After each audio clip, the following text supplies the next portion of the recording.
Good morning friends, welcome back to my channel 3 world. आज मैं सुबह 5 बजे उठ गई थी पढ़ाई करने के लिए। बट सुबह में ना मैंने सोचा था कि मैं वीडियो शूट नहीं करूँगी। फिर मेरे मन में क्या आया, मैंने सोचा कि चलो कर लेते हैं। मतलब प्लान तो मेरा यही था कि आज मैं रांची में रहूँगी बट ऐसा हुआ नहीं, क्योंकि मेरे हस्बैंड टिकट लेने गए ना, तो छठ की वजह से बहुत भीड़ चल रही थी बस में और टिकट ही हमें नहीं मिला।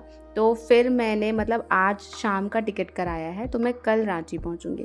और अभी फर्स्ट स्टडी स्लॉट में मैं अभी साइंस पढ़ रही थी। मैंने सोचा कि चलो अब एक दिन नहीं गई हूँ रांची, तो इस दिन को अच्छे से यूज़ कर लेते हैं। तो मैंने सोचा कि क्लास 10th का जो फिज़िक्स है उसको अच्छे से कर लेते हैं। देखिए, क्लास 10th के फिज़िक्स में मुझे बहुत ज़्यादा कन्फ्यूजन नहीं है। जैसे मान लीजिए कि आपका ह्यूमन आई चैप्टर है, तो उसमें मुझे केवल थोड़ी थोड़ी चीज़ देखना है कि हाइपरमेट्रोपिया होता है तो उसमें कौन सा लेंस यूज़ किया जाता है, और थोड़े न्यूमेरिकल्स सॉल्व करना है। तो ये सारी चीज़ें हैं, तो मैं सोच रही हूँ कि आज इनको कर लूँ, क्योंकि आपको पता है ये सारी चीज़ों का बर्डन इतना ज़्यादा होता है ना कि मुझे लगता है कि मुझे क्लास 10th का फिज़िक्स पूरा कंप्लीट करना है। लेकिन जब चैप्टर खोलती हूँ तो लगता है कि नहीं, इसमें मुझे कुछ स्पेसिफिक टॉपिक्स है जिनको केवल रिविजन करने की ज़रूरत है। तो फाइनली मैंने अपना फर्स्ट स्टडी स्लॉट कंप्लीट कर लिया था और इसके बाद मैं आ गई थी किचन में खाना बनाने के लिए। आज लास्ट डे है, तो मैंने सोचा कि छोड़ो, अब लास्ट डे है तो भी काम कर ही देते हैं जब इतने दिनों से कर रही हूँ तो। और आज मैं बना रही थी बैगन की सब्ज़ी और इसके साथ रोटियाँ। मैं आपको क्या बताऊँ, मैं आज नहीं गई ना रांची, तो मुझे इतना बुरा फील हो रहा था। मतलब अंदर से एक सैडनेस थी, मुझे लग रहा था कि काश मैं आज वहाँ पे होती, क्योंकि जब आप कोई प्लान बनाते हैं और वो फेल हो जाता है तो बहुत बुरा लगता है। और मैं ना मतलब बहुत दिनों से सोच रही थी कि कम से कम तो मैं 2 दिन पहले ज़रूर जाऊँगी, लेकिन वैसा हुआ नहीं। मतलब बस में इतनी ज़्यादा भीड़ थी कि इस वजह से मेरा प्लान जो है वो कैंसिल हो गया। तो थोड़ी तो मैं सैड थी, लेकिन कोई बात नहीं, आज शाम में मैं रांची निकल जाऊँगी, तो इस बात की मुझे खुशी भी है। मैं बस इतना चाह रही हूँ ना कि एग्ज़ाम डेट कम से कम मतलब 5 दिन पोस्टपोन हो जाए, मतलब 5 दिन लेट से हो, ताकि मैं 5 दिन शादी में अच्छे से एंजॉय कर पाऊँ। क्योंकि पता है 7 दिसंबर बहुत ही जल्दी हो जाता है। 1 दिसंबर को मान लीजिए मैं अगर वापस आ भी जाती हूँ तो मेरे पास 2-3 दिन ही बचेगा रिविज़न के लिए। और अभी तो ऐसा फ़ील हो रहा है कि लग रहा है जैसे ये भी पढ़ लेते हैं, वो भी पढ़ लेते हैं, मतलब लग रहा है बहुत कुछ छूट रहा है, ऐसा फ़ील हो रहा है। जैसे प्राइमरी वाला जो था ना, उसमें आपका फ़िक्स था कि आपको जीके जीएस पढ़ना है और आपको उसमें अच्छा परफॉर्म करना है। लेकिन यहाँ पर सब्जेक्ट स्पेसिफिक से 80 मार्क्स के क्वेश्चन आएंगे, तो उसको तो अच्छे से करना ही पड़ेगा। और साथ ही साथ 40 नंबर को भी इग्नोर नहीं कर सकते हैं। 40 नंबर का जीके जीएस भी करना है। और ऊपर से अगर आप 2 लेवल की तैयारी कर रहे हैं, लाइक मैं कर रही हूँ क्लास 6 to 8 की और 9-10th की, तो वो दोनों पे फोकस करना पड़ेगा आपको। तो मुझे ना थोड़ा सा लग रहा है कि कौन सा टॉपिक छूट रहा है, किसको पढ़ लूँ जल्दी से, मतलब ये थोड़ा सा कन्फ्यूजन बन गया है। और अगर मान लीजिए आज 22 तारीख है, तो अगर मैं ऐसे देखती हूँ कि 22 से 2 दिसंबर तक 10 दिन का टाइम है मेरे पास, तो 10 दिन में मैं बहुत कुछ पढ़ सकती थी। लेकिन प्रॉब्लम ये है कि 22 दिसंबर से लेके जो भी है आपका 30 दिसंबर का टाइम तो मेरा शादी में ही चला जाएगा। 1 दिसंबर को वापस आऊँगी, तो उस दिन तो तुरंत पढ़ने नहीं लग जाऊँगी। तो मेरा इधर 10 दिन का टाइम तो अच्छे से वेस्ट हो रहा है। और मुझे ऐसा लग रहा है कि मतलब 10 दिन बहुत ज़्यादा होता है। मतलब 10 दिन अगर कोई कैंडिडेट अच्छे से पढ़ लेना तो वो बहुत आगे निकल जाएगा।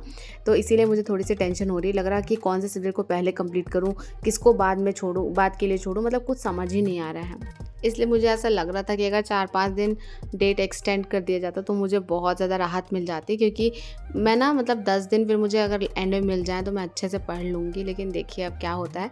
और सोचती तो बहुत हूँ कि रांची जाने के बाद मैं पढ़ाई कर लूँगी, पर ये रांची जाने के बाद ही पता चलेगा। क्योंकि आपको पता है मैं ऐसी लड़की हूँ ना कि अगर दीदी लोग हैं तो उन लोगों के साथ बात करने लग जाऊँगी, और मुझे बात करने में बहुत मज़ा आता है। अगर बच्चे हैं तो उनके साथ खेलने लग जाऊँगी और अपना टाइम वेस्ट कर दूँगी। मतलब देखिए, बहुत दिनों के बाद अपनी फैमिली से मिल रही हूँ।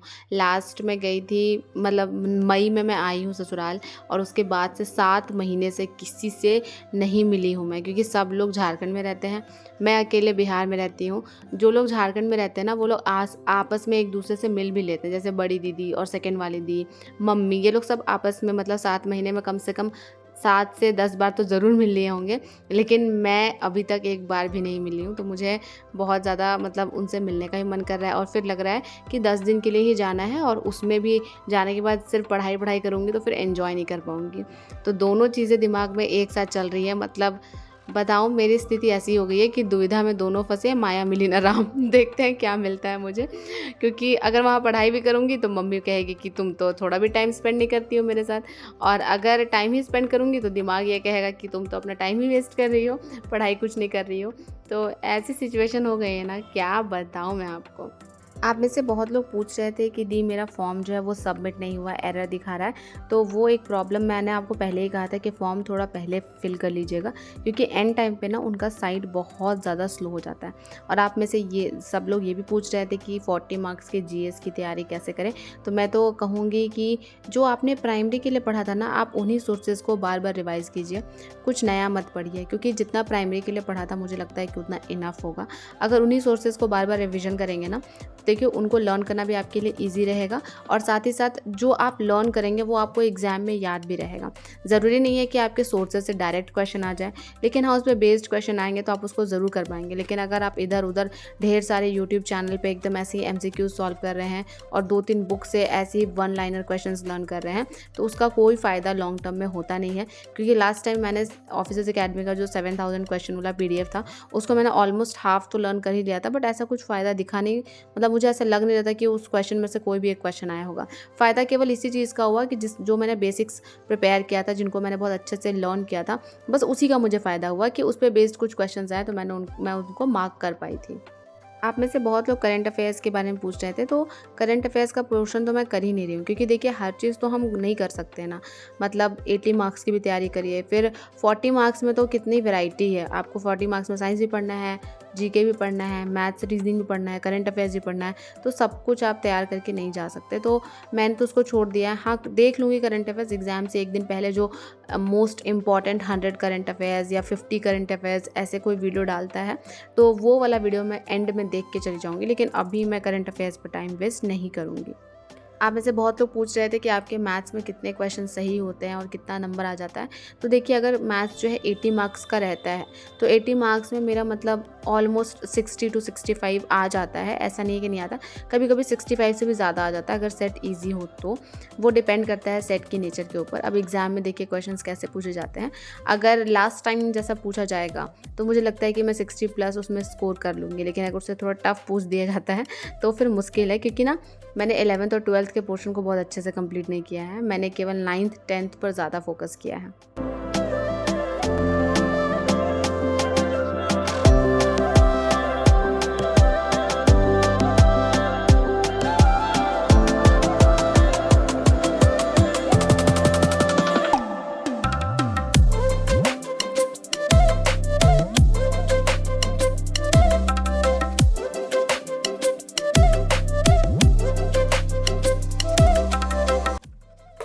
हे फ्रेंड्स, सुबह के पता नहीं कितने बजे हैं,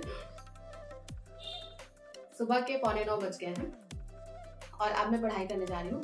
और आज मैं टाइमर लगा के इसलिए नहीं पढ़ रही क्योंकि आज कुछ फिक्स नहीं है कि मुझे कितना टाइम मिलेगा, क्योंकि पैकिंग वाला सारा काम तो मैंने कल ही कर लिया, लेकिन फिर भी हमें बहुत कुछ रखना बाकी है। आपको तो पता ही है कि जब तक निकलने वाले होते हैं हम लोग, तब तक कुछ ना कुछ रह ही जाता है। तो आज का तो मेरा टारगेट ये है कि जो क्लास 10th का फिजिक्स है वो मैं कंप्लीट कर लूँ। उसमें ज़्यादा चैप्टर्स है नहीं, इसमें मुझे लगता है 5 चैप्टर्स होंगे, नहीं इसमें 6 चैप्टर्स हैं, जिसमें कि फर्स्ट चैप्टर मैंने कर लिया है। मैग्नेटिक इफेक्ट ऑफ करंट मुझे आता है, इससे मुझे पढ़ने की जरूरत नहीं है। और इधर जो है ना आपका reflection and refraction of light, तो ये मुझे पता है, बस इसमें मुझे थोड़ा सा साइन कन्वेंशन सीखना है। अगर मैं साइन कन्वेंशन सीख जाऊंगी तो फिर इसमें कुछ नहीं है बाकी चैप्टर में। और एक चैप्टर है सोर्सेज ऑफ एनर्जी, ये पढ़ना है, तो ये थोड़ा ईजी है फिजिक्स मेरे लिए क्लास 10th का। तो इसलिए मैंने सोचा था कि आज मैं इसी को कंप्लीट कर लूँगी, कम से कम एक चीज़ कंप्लीट कर लूँगी।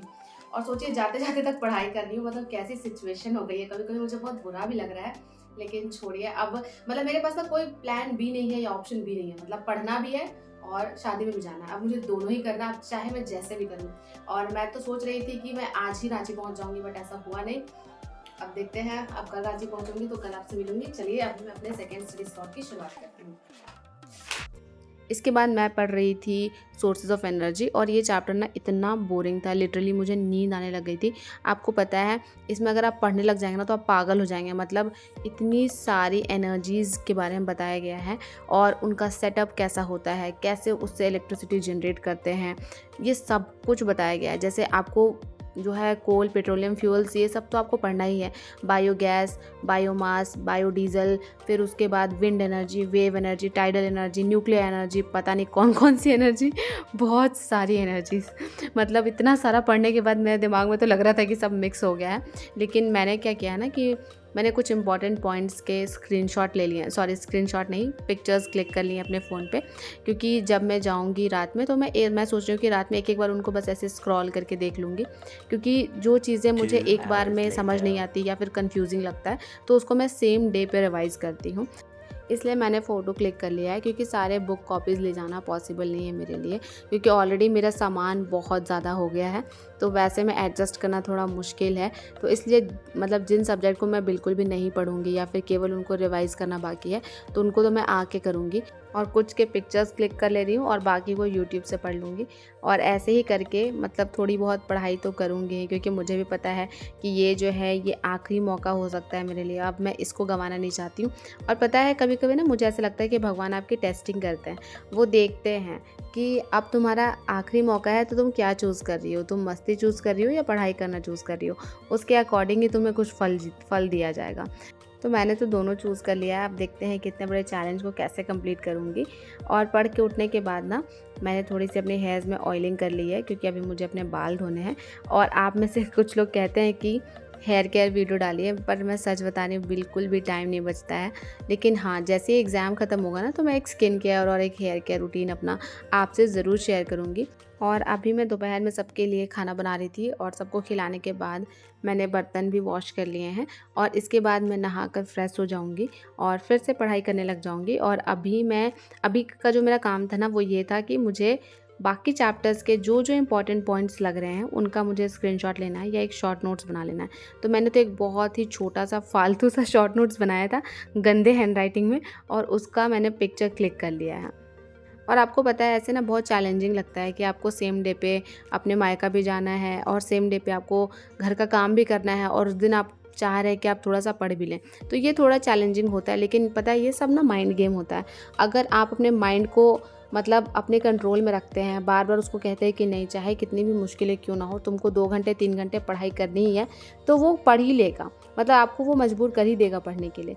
लेकिन अगर आपका माइंड आपके कंट्रोल में नहीं है, आप अपने माइंड के कंट्रोल में हैं, तब तो मुश्किल है, फिर आप टाइम मैनेज कभी नहीं कर पाइएगा। इसीलिए मैं बहुत ज़्यादा श्योर हूँ कि शादी में जाने के बाद भी मैं हर दिन 3 से 4 घंटे आराम से पढ़ लूँगी, क्योंकि कहीं ना कहीं मैं अपने माइंड को बहुत ज़्यादा फोर्स करती हूँ कि चलो अभी पढ़ाई करने का टाइम है, अभी तुम्हें पढ़ना होगा। और ये देखिए अभी शाम हो गया था, मैं रेडी हो गई थी, और रेडी मैं ऐसी ही होती हूँ, मुझे कुछ मेकअप उतना आता नहीं है, मैं केवल लिपस्टिक काजल लगा लूँ, बस इतना ही मेरे लिए बहुत ज़्यादा होता है। और ये है मेरा बैग, इसमें मैंने बहुत कुछ रखा था, लेकिन ना यूट्यूब शॉर्ट से मैं आपको कह रही थी कि ये मेरा छोटा सा बैग है, ये मेरा बहुत कम सामान है, बट एक्चुअली में ये कम सामान नहीं था, बहुत ज़्यादा था। और आप सब ने भी मुझे हैप्पी जर्नी लिखा, मुझे बहुत ही ज़्यादा अच्छा लगा। और अभी ना मैं बस स्टैंड आ गई थी और बस को आने में टाइम था, और आपको पता है मैं 8:30 बजे ही बस स्टैंड आ गई थी और बस आई थी 10:30 बजे, मतलब 2 घंटे मैंने वहाँ पर वेट किया है, सोचिए। और मच्छर इतने ज़्यादा लग रहे थे ना कि मैं आपको क्या बताऊँ, इसलिए मैं वॉक करने लग गई थी, क्योंकि अगर आप एक जगह खड़े हो जाते ना तब तो आपका पैर, मैं आपको बता नहीं सकती हूँ, मच्छर ना उसमें डिज़ाइन बना देते हैं आपके पैर में काट काट के। तो इसलिए ना मैं थोड़ा सा वहीं पे जगह था तो थोड़ा सा वॉक कर रही थी, क्योंकि अभी ना डेंगू फैला हुआ है, तो मुझे डर लग रहा था कि कहीं मुझे डेंगू ना हो जाए, तो मैं तो एकदम क्या ही बताऊँ आपको, पागल ही हो जाऊँगी अगर मुझे डेंगू हो जाएगा तो। और ये देखिए फाइनली मैं ना रांची आ गई हूँ, और रांची ना लव है मेरे लिए, मतलब मेरा फर्स्ट लव रांची है। मतलब रांची आने के बाद क्या बताऊँ, ऐसा लगता है कि अरे यार ये तो अपना शहर है, यहाँ पर क्या डरना। और सच में यहाँ पर मतलब बहुत अपनापन फील होता है, वो चीज़ मुझे अभी नवादा में फ़ील नहीं होती है। अभी मैं नवादा में वो सब फ़ील नहीं कर पाती हूँ, लेकिन हाँ अगर मैं वहाँ पर भी 5 से 10 साल रह जाऊँगी तो फ़ील करने लग जाऊँगी। अब रांची में 25 सालों तक रही हूँ, तो समझ लीजिए कि रांची कितना मेरा फेवरेट होगा। और देखिए अभी मैं आ गई थी घर, और यहाँ पे ना दीदी, मतलब ये जो नेकलेस है ना ये मैंने खुद के लिए मंगवाया था, मतलब दीदी ने ही चूज़ करके फ्लिपकार्ट से ऑर्डर कर दिया था, मेरे पास तो ये सब टाइम था नहीं करने का। तो अभी ना मैं उसको पहना रही थी और कह रही थी कि दिखाओ कि कैसा लग रहा है देखने में। और यहाँ पर दीदी मेरी सास से बात कर रही थी फ़ोन पे, और मैं ऐसे चेक कर रही थी उसको लगा लगा के कि कैसा दिख रहा है, तो सच में बहुत ज़्यादा सुंदर लग रहा था। और यहाँ पर मैं ऐसे ही नौटंकी कर रही थी, और ये नौटंकी का पार्ट ना आपको आगे भी देखने के लिए मिलेगा, और आपको हंसी भी बहुत आएगी, और बाकी जो कुछ भी है शादी से रिलेटेड वो मैं आपसे ज़रूर शेयर करूँगी। अरे मैं तो भूल गई थी, ये मेरा छोटा बच्चा है लेकिन ये लड़की है, उसको लिपस्टिक लगा